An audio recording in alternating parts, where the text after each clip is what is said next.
ICC champions trophy ഏകദിന cricket tournament ജേതാക്കളായ Indian ടീമിന് സമ്മാനത്തുകയായി ലഭിക്കുക $2.24 മില്യൺ, ഏകദേശം 19.45 കോടി രൂപ. എന്നാൽ IPL-ൽ ഇത്തവണ ഋഷഭ് പന്തിന് ലഭിക്കാൻ പോകുന്ന തുകയേക്കാൾ കുറവാണ് ഈ തുകയെന്നതാണ് മറ്റൊരു വസ്തുത.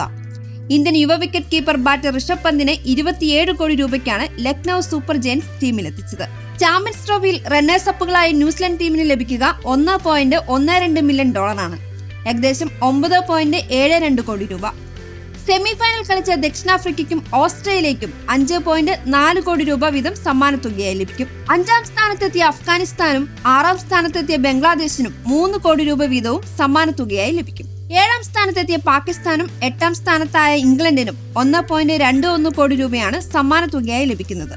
ആകെ $6.9 മില്യൺ ആണ് ചാമ്പ്യൻസ് ട്രോഫിയിൽ സമ്മാനത്തുകയായി ഇത്തവണ വിതരണം ചെയ്തത്, ഏകദേശം 59.9 കോടി രൂപ. കഴിഞ്ഞ തവണത്തെ ചാമ്പ്യൻസ് ട്രോഫിയിൽ വിതരണം ചെയ്തതിനേക്കാൾ 53% തുകയുടെ വർധനവ് ഇത്തവണ സമ്മാനത്തുകയിൽ വരുത്തിയിരുന്നു. 2017-ൽ ചാമ്പ്യൻസ് ട്രോഫിയിൽ ആകെ വരുമാന തുക $4.5 മില്യൺ ആയിരുന്നു, ഏകദേശം 39.29 കോടി രൂപ.